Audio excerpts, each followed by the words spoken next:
This podcast is sponsored by IQ Bar. What if I told you this holiday season you can stuff your face with tasty, craveable snacks and wait for it, feel great? Hi, I'm Will, founder of IQ Bar, the only plant protein bar formulated for your body and your brain. IQ Bar's brain-boosting nutrients are designed to refuel, nourish, and satisfy hunger with zero sugar crash. Featuring delicious holiday flavors like gingerbread, IQ Bars are the less than 200-calorie snack that satisfies your sweet tooth and your protein goals. Right now, take 25% off all IQ Bar products and get free shipping. Also, check out our other limited edition holiday flavors like Peppermint Mocha Jitter-Free IQ Joe Coffee. Clean ingredients, fantastic taste, and zero regrets. 'Tis the season to refuel smarter, hydrate harder, and caffeinate larger with IQ Bar. Go to eatiqbar.com and enter code AUDIO to get 25% off all IQ Bar products plus free shipping. Again, go to eatiqbar.com and enter code AUDIO. Americans love using their credit cards, the most secure and hassle-free way to pay. But D.C. politicians want to change that with the Durbin-Marshall credit card bill. This bill lets corporate megastores pick how your credit card is processed, allowing them to use untested payment networks that jeopardize your data security and rewards. Corporate megastores will make more money, and you pay the price. Tell Congress to guard your card, because Americans lose when politicians choose. Learn more at guardyourcard.com.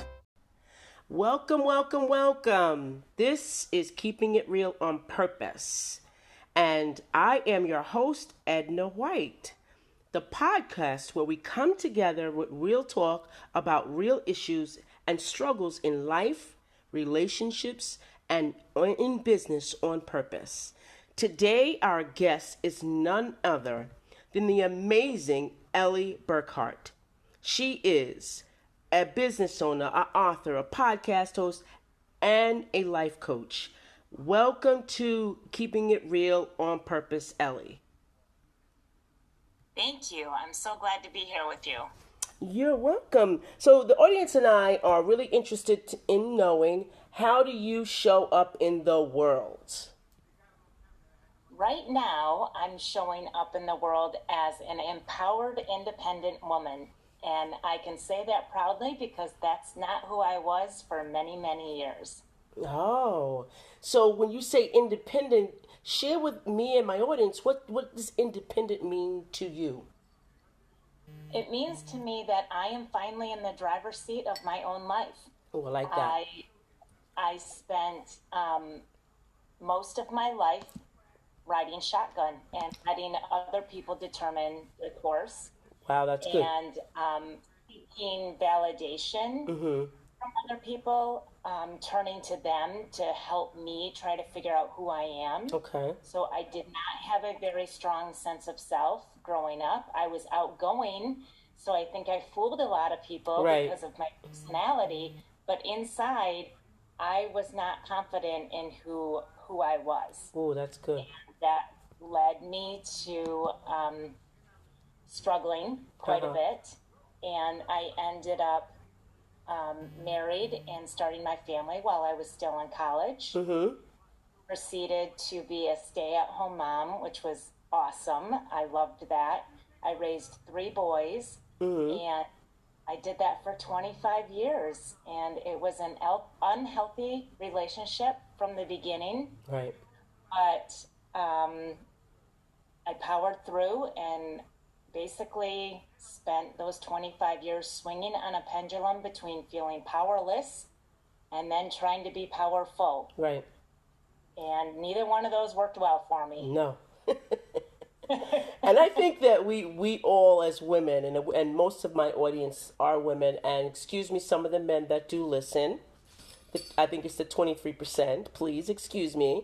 But most of us women, most of the women, we receive from other women the gift of this imaginary, or it could be, could be real, picket fence, white picket fence, the 2.5 kids, the dog, the husband, and it all looks really perfect. And we go on that, and we, as you said, you go through it, and I think you said we power through it. You power through it powerlessly. I like that. That is great. Like, You power through it powerlessly. That is what we do. And I know I was a teen mother and wife. Didn't want to be, but I had to make the persona of everything was great. Like you can't embarrass the family. Those kind of connotations were given to us as women. Right.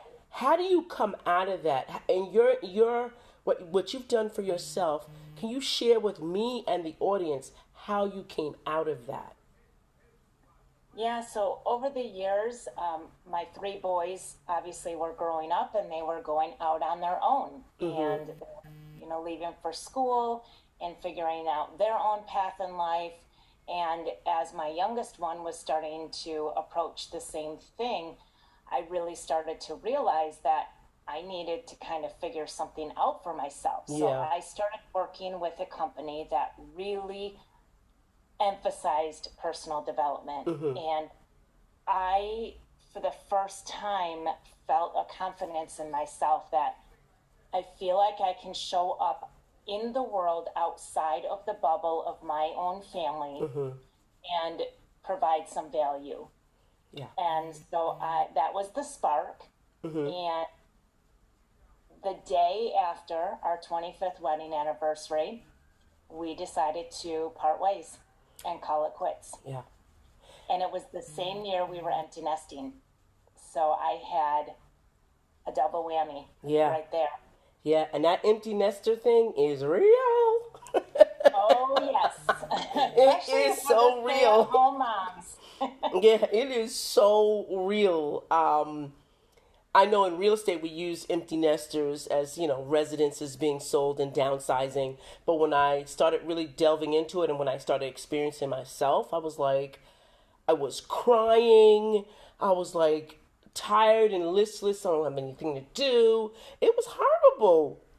Yeah, and I lost everybody at once. I lost my kids as far as, not lost them, but really? In terms of leaving the nest. And then I lost my partner leaving the nest at the same time. It's the craziest thing. At once. Yeah, it's so and that you was really empty, girl. You emptied out. I went from sometimes feeling too full. Yeah, you emptied out. It was crazy. That was. Sometimes could you all just get out? But now I was like, wait a minute, somebody come back. Yeah, right. But you were there, and so you kind of met yourself there and said, hey, this wasn't right for 25 years. I got to gain my power back now. You know, and what was one of the steps you took?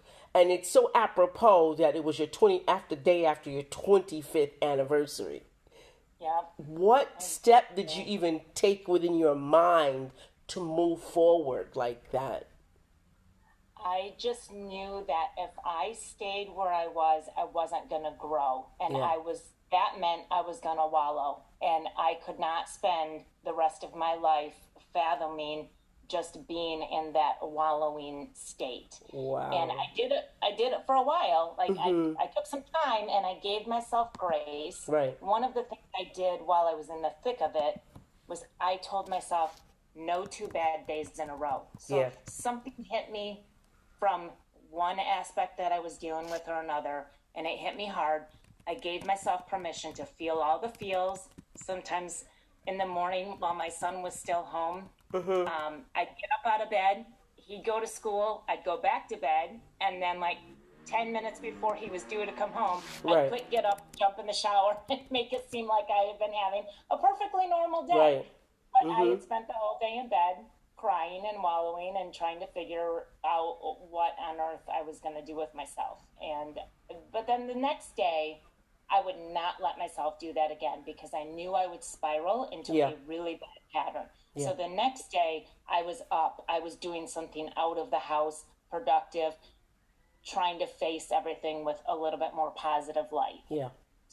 That's what I did in the thick of it. Yeah, in the thick of it. In the longer term of it, I ended up selling the house by myself. I got rid of most of the most of my possessions, packed up the little bit that I kept.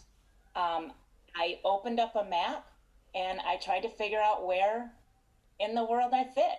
Right. Because I didn't have anything that kept me in I was in the Chicago area at the time. Okay. I didn't have anything that kept me there, and I knew I couldn't stay in that house any longer. Yeah. So I thought, okay, where do I go? Yeah. And I bought a one-way ticket because I knew if I drove, I would somewhere along the lines get scared, turn around, and go back to the comfort and the safety. Right. But I jumped on a plane and one-way ticket, and I moved to San Diego, where I didn't know a single person. Yeah. To just start over. Yeah.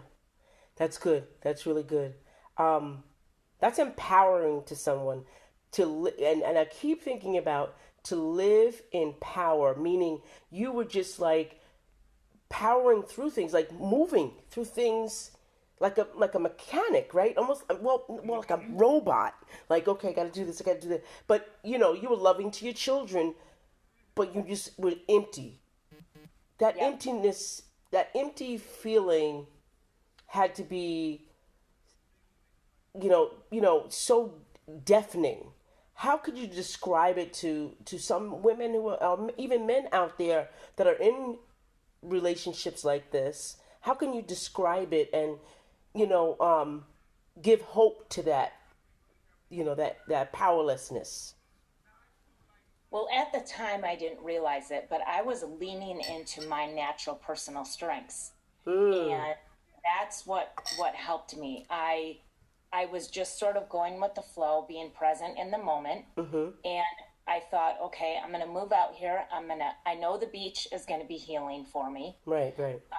So I'm going to look forward to being there.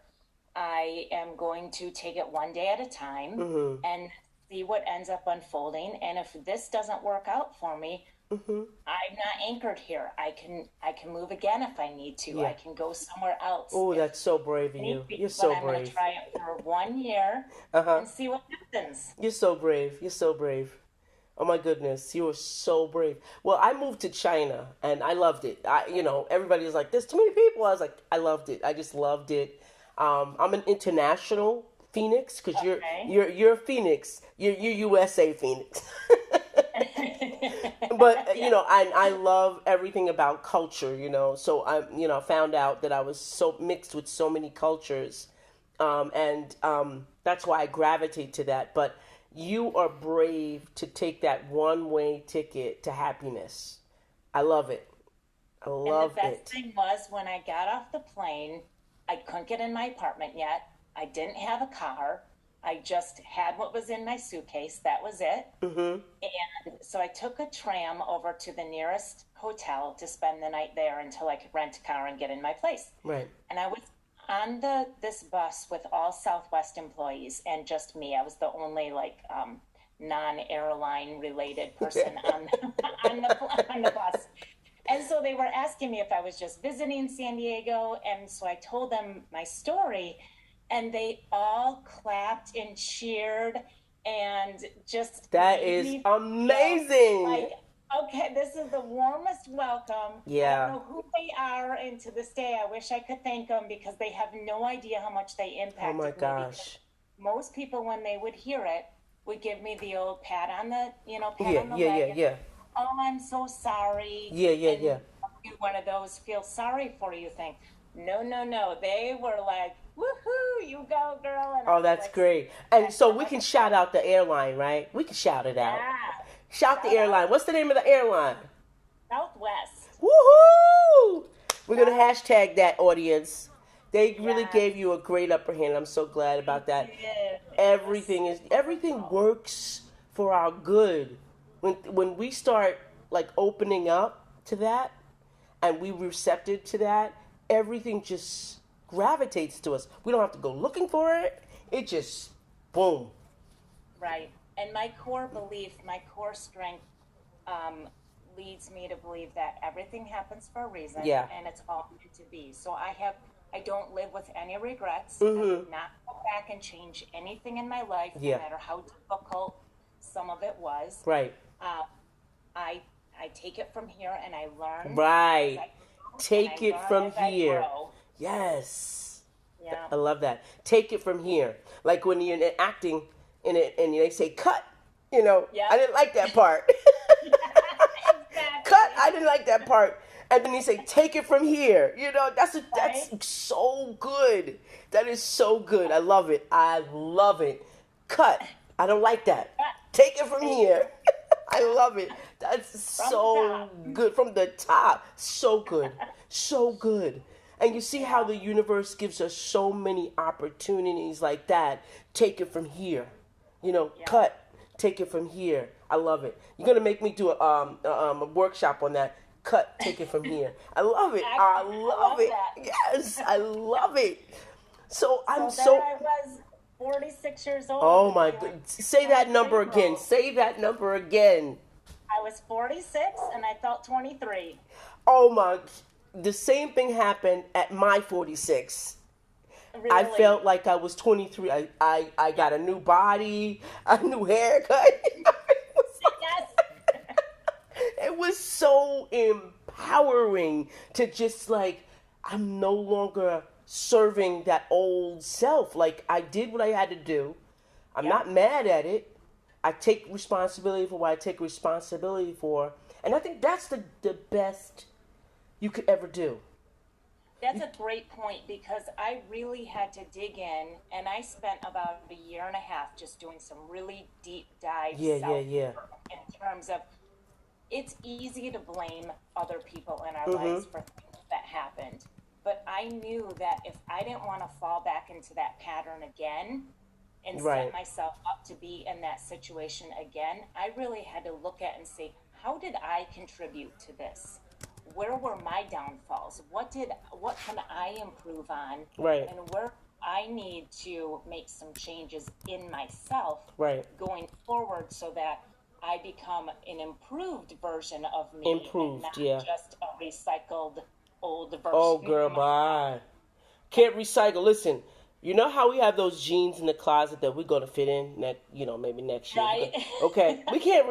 No. It's really, it's really funny because I always, I see some people, they're still thin, but they say to me, Edna, you think I still wear zero? My body changes when we get certain age. Yeah, we bulk up in different areas. We may look the same size, but stuff ain't fitting the same way.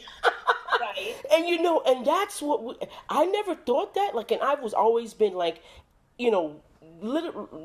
mostly in the same, weight range. And I'm like, why is it not closing right here when it used to close like 6 years ago right here, but not right here? Right. Absolutely. Oh, I'm feeling you. Yeah. And we have to, like you did, embrace things. And we need to learn to embrace it. Even in our powerless stage, we're doing something good and learning something that's right. We still need to embrace that. And that's what you're teaching me today. Is you still have to embrace it. Exactly. That's cool. I love it. Yeah. So now we know all about you. Well, a little bit. We're going to learn some more. Audience, we're going to learn some more. And I want to know about, now you said you authored a book. Tell us about this book here. So that happened after a series of events. So once I got to California, I never lived by myself before. I had never managed money by myself before, any of those things. I'd never had a full-time job. Wow. Wow, Ella. So I'm facing all of these new situations. So I began working in a middle school as security for, just walking around campus and everything, keeping the kids in check. And I was really developing a nice relationship with the kids in terms of I don't get involved in their drama, but I especially gravitate to the kids that were struggling and were really trying to speak to them on a level that maybe they haven't been spoken to before. Gotcha. Really connecting with them. I've been told that I have a very disarming way, especially with the kids, so they feel comfortable with me. And I give them practical tools and perspectives and ways to look at things to help them go forward. Okay. And so the job at the middle school led me into another one where I was an instructional aide in the classroom. Okay. There I was experiencing all the anxiety that kids were having, Right. even pre-pandemic at the middle school level. Wow. So I thought I really need to do something to try to get kids out. And I figured out that what I was missing with my own sense of self growing up and even into my adulthood was that strong sense of self. So that was based from emotional intelligence. Ah, So yeah. One of my favorite subjects, yes. Yep. I studied emotional intelligence. I got a certification for a practitioner, work with it. And I started figuring out how I can apply that to help the kids. And I was just about to start an after-school club when the pandemic hit. Okay. So since there was no school, there was no after-school. So there went the club. So I thought, I'm gonna try to work with kids maybe outside of school with this and help them figure out who they are. And at the same time, I had been introduced when I was doing all that work on myself. I took like every personality quiz that there are out there to try to figure things out about me. Right. One of them was the Clifton Strengths Assessment, which is also called Strength Finders, if people know it. Yep. That. I got the results. They were interesting, but that was kind of it. Well, while I was studying emotional intelligence, I came across a coach who, oh my gosh, he has such a way to make you feel so in line with those strengths and describes them in such a way that makes them just light up for you. So I really, I pulled out my results and I started studying under him, and I've probably done at least 100 hours worth of understudy with everything that he teaches about the Clifton Strengths and how to understand them. So I thought, oh my gosh, this is like the perfect fast track to self-awareness. Because unbiased, the results are what they are. There's 34 traits everybody has, and the way that they show up for you are unlike anybody else in the world. So it's unique to you, and it's unbiased, so I'm not putting my spin on trying to help you figure out your own self-awareness. And that's what I felt like kids really needed. Well, as I started doing that, I realized that, well, geez, their parents really need this work as well, because if they don't perceive their kids the same way, what good is it doing just working with the kids then? So I expanded it.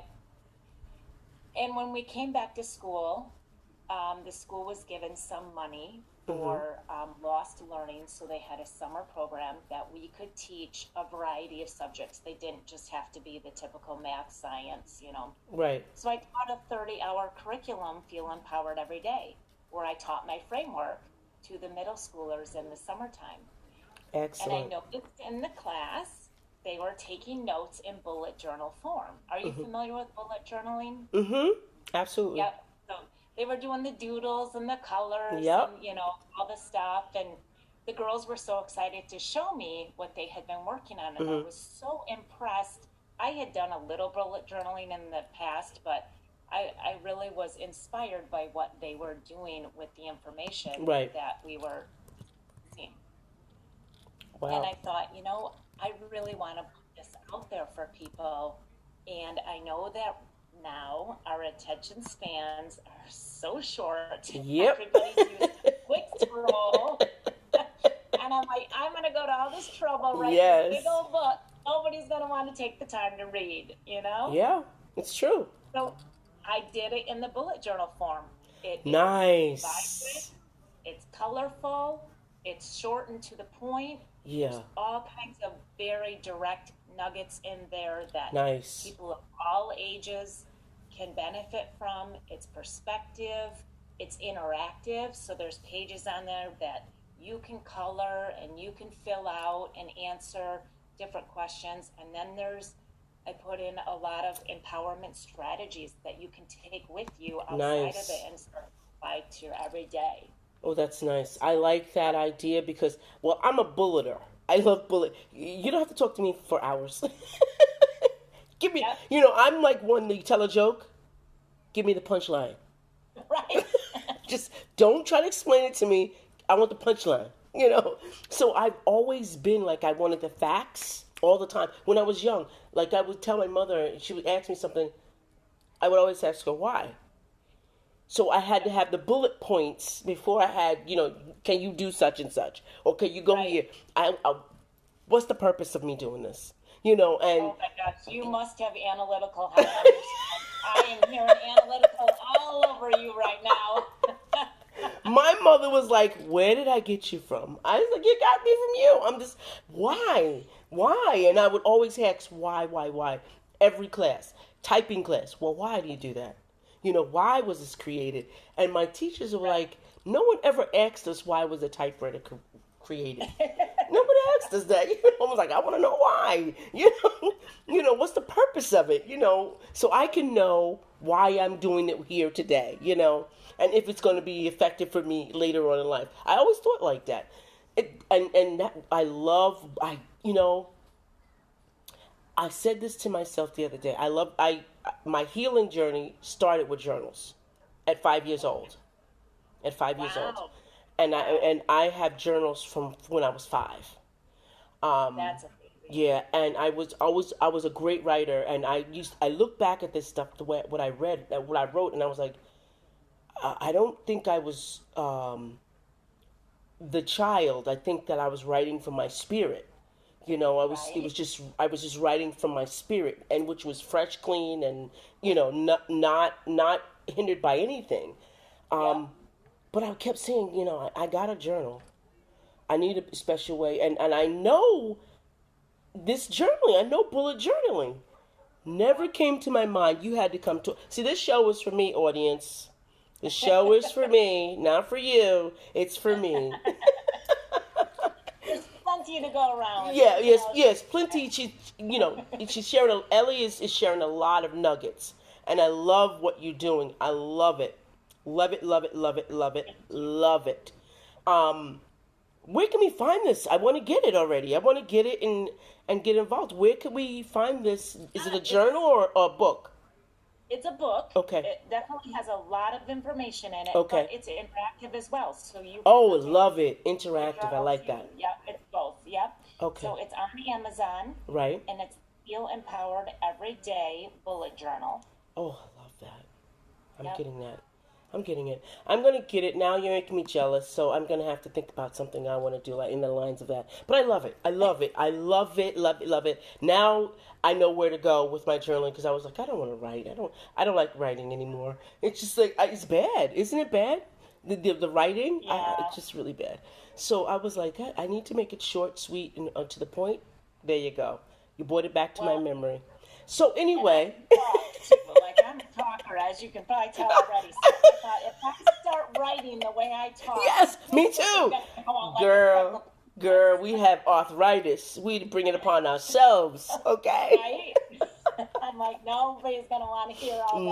No. And you know what? And that's what women are, nurturers. You could tell a nurturer. Because you want to give them every bit of the information, step by step, and anything that's gray, you want to clear up. That's what you want to do. Well, and the other thing is, I had an epiphany the other day, too. I had to spend so many years over-explaining my actions. I had to rationalize. Yes. Everything I was thinking and doing. Yes. It wasn't measuring up, or it wasn't yes. or whatever. And I felt like I spent so much time over-explaining myself that now I realize, like, my word of the year is succinct, because I'm trying to just. You want to know mine? I love yours. Succinct with a period. Message okay, succinct, period. But mine is no, period. Nice. I like that too. I love it. Succinct, period. Yeah. Because we have been in the life of living in the bubble and being in power powerlessly. We've been running like a hamster in yes, some of it was great. It was good. But we weren't fulfilled as people, as humans, as women. We weren't fulfilled. And we did the role. We completed the mission. We completed the mission. but what we didn't do is fulfill the mission. Right. Exactly. You know, and then you feel powerless. You a lot of times overcompensate and try to become powerful. And yes. And controlling. Oh my goodness. Oh my goodness. Yes.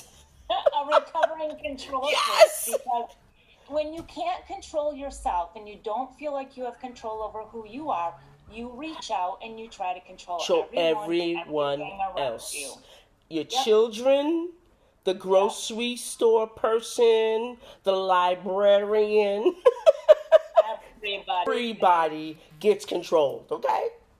Right, and when you run a household, you are in control. You determine what everybody eats for dinner and you know what snacks you have in the house, all of that kind of stuff. So you get used to having that type of power. Right. And so when you find that sweet spot in the middle of empowerment, that's where you now have the power over yourself, and you realize that's the only place you need to have power. Yeah. And it's not even being power, just being powerful. It's empowering. You're empowering the children, you know, and your family, your household. But you don't have power, because I thought I had power, right? I said, okay, so I have 3 kids. Well, I have 3 kids. When they were little, I would make meals. Now I'm thinking I'm in power, right? Like I'm the boss of them. So then this is what I'm saying to myself. I'm the boss of them.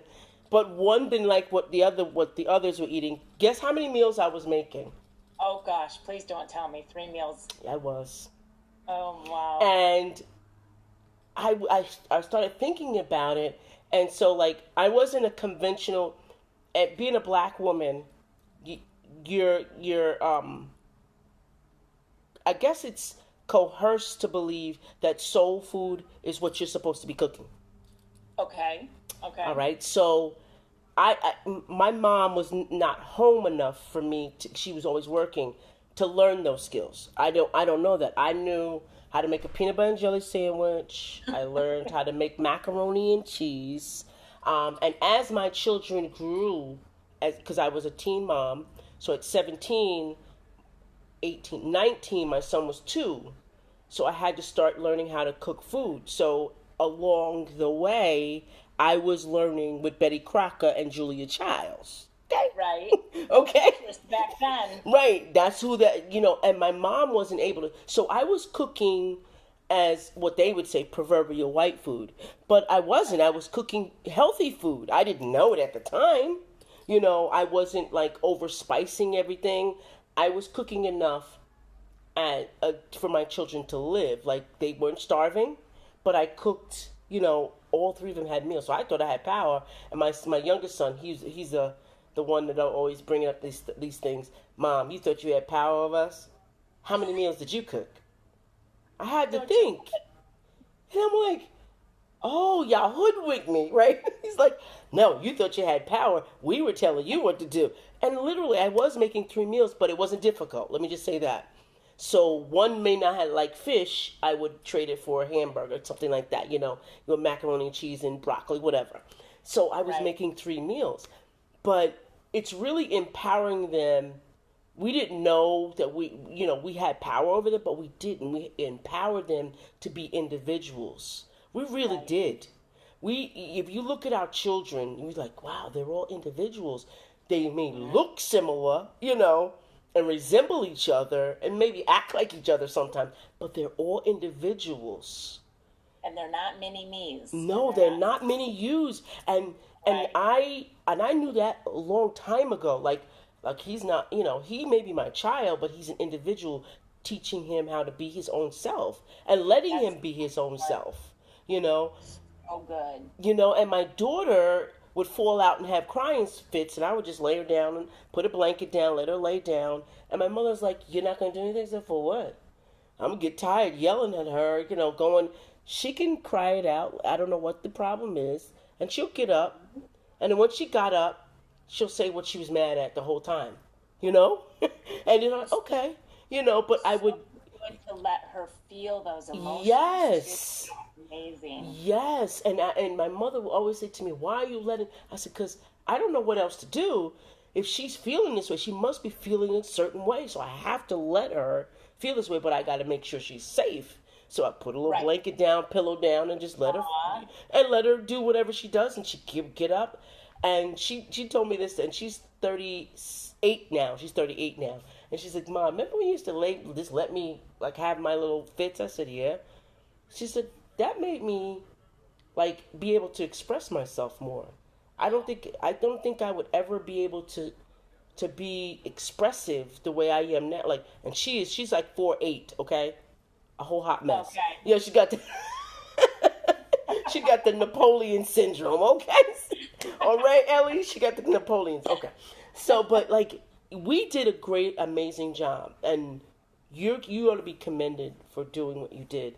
It took tremendous courage and strength, and you are an amazing person altogether.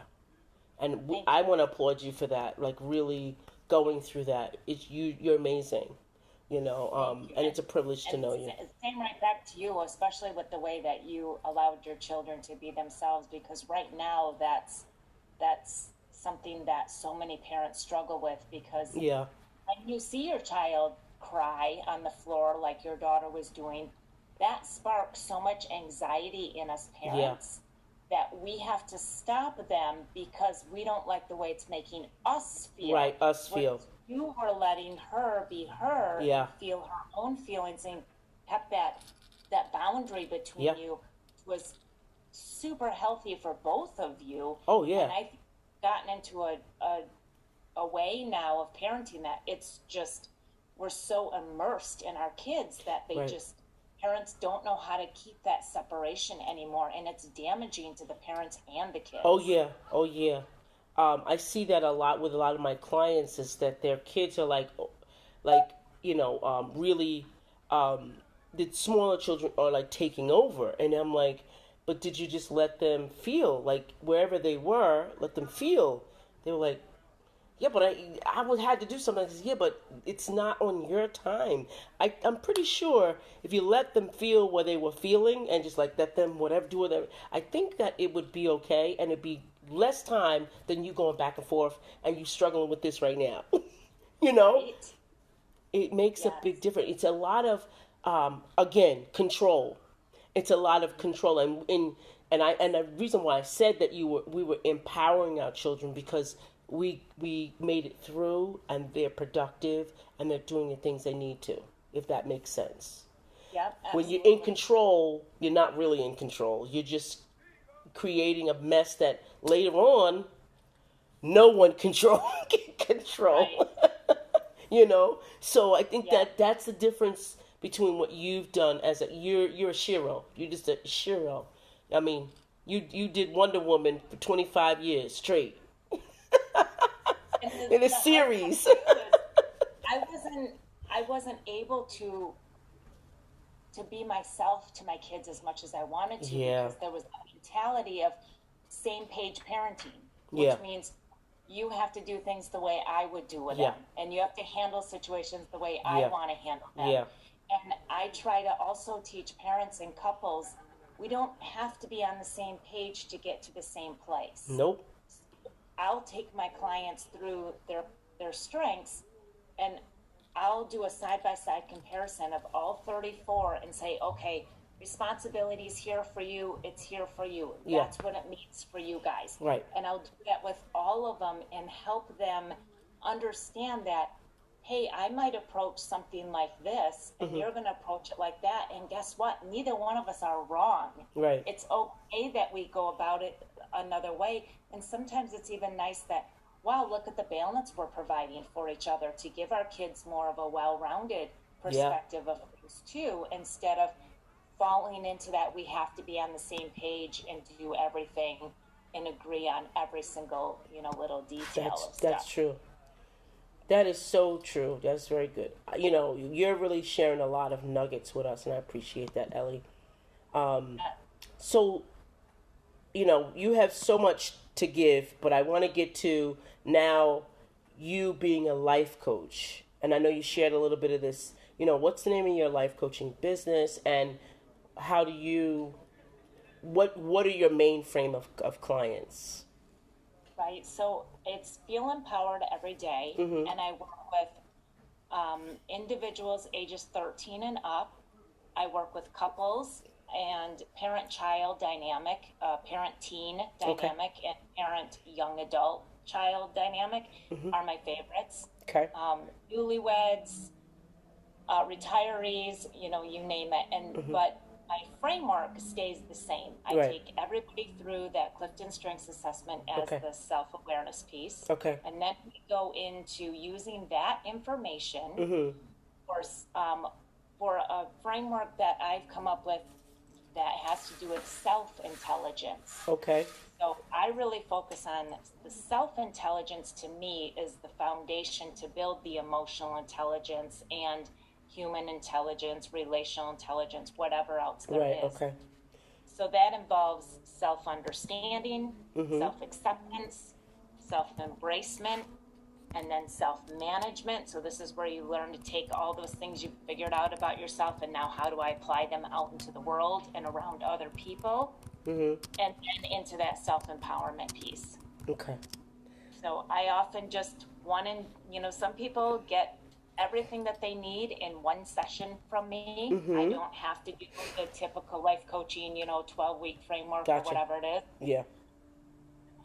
But you're welcome. A lot of my clients like to come back for refresher sessions and say, hey, can you remind me what those strengths really mean again? And how do I view them this way and apply them to that? That's good. A refresher session is really good. I like that. I like that idea. I think I'm going to take that and borrow that from you. Good. Refresher session. I like that. Yeah. So, and the last part is let's talk about you being a podcast host and how that is working out and playing out in your business. So my podcast host is actually, it's an avenue for me to get off my mind what's going on in there. You sound like me. I am somebody who, I have high influencing strengths. I have high communication strengths. I so badly naturally just want to help other people move forward. Not in my direction, but their direction. And so from everything that I've learned and different perspectives or things that I'm mulling about, and a lot of times I'll talk about a post I maybe saw or a conversation I've had, and I literally just pick up my phone, I use Anchor, I speak into that, and I just say what's on my mind, sort of just sharing my thought of the day, and I love to spark other people's thoughts around that subject as well. Awesome. And so it's kind of a verbal diary, really, that I think other people will find value in. Great. And what's the name of that podcast? That's Feel Empowered Every Day. Okay. Should have known. I should have known. Yep. That's where you can find me everywhere, is Feel Empowered Every Day. Okay. That's wonderful. So how do we find you, Ellie? Yeah, so I'm on Instagram. I have a YouTube channel. Again, the podcast we just talked about. But the best place to go is my website, feelempoweredeveryday.com. I have a free download there that's 10 tips to empowerment that you can grab for yourself as well, and learn more about what I do, who I am, and what I offer people. That is awesome. So audience, remember to look her up. The information will be available in the comments section of the podcast, so you can actually send her a message. And also remember that you can also click the button on the podcast and ask a question directly to our guests. So, last but not least, give us just something that to empower our audience today. Last words.